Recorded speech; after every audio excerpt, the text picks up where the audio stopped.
ISL এ মোহনবাগানের হাতে এখনো 4টি ম্যাচ বাকি আছে, তবে আর মাত্র একটি জয় পেলেই তারা লিগ শিল্ড জয়ের দোরগোড়ায় পৌঁছে যেতে পারে। তবে এর জন্য নির্ভর করতে হবে আরও 2টি ম্যাচের ফলের ওপর। যদি সেই ম্যাচগুলির ফল মোহনবাগানের পক্ষে যায় তাহলে টানা দ্বিতীয়বারের জন্য ভারত সেরা হবে তারা। এখনো পর্যন্ত 20 ম্যাচ শেষে মোহনবাগানের পয়েন্ট 46। বাকি 4টি ম্যাচেই জয় পেলে তাদের পয়েন্ট হবে 58, যা আইএসএল এর ইতিহাসে আগে কোনো দল অর্জন করতে পারেনি। তবে শুধু পরের 2টি ম্যাচ জিতলেই বাগান 52 পয়েন্ট নিয়ে ধরাছোঁয়ার বাইরে চলে যাবে, কারণ আর কোনো দলের পক্ষে এখন ওই পয়েন্ট ছোঁয়া সম্ভব নয়।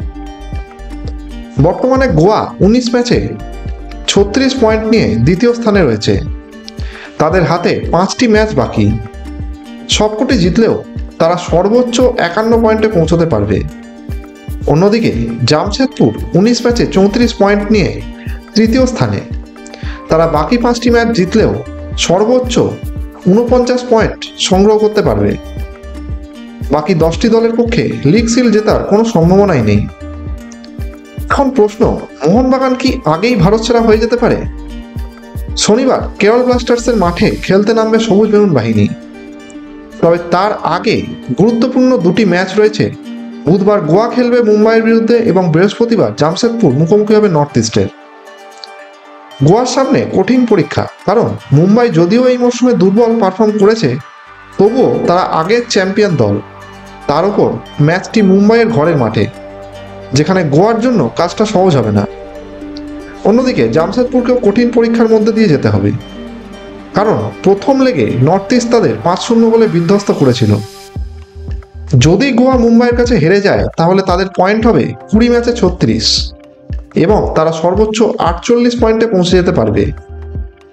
আবার যদি জামশেদপুর নর্থ ইস্টের বিরুদ্ধে হারে তাহলে তাদের পয়েন্ট হবে 20 ম্যাচে 34 এবং তারা সর্বোচ্চ 46 পয়েন্টে যেতে পারবে।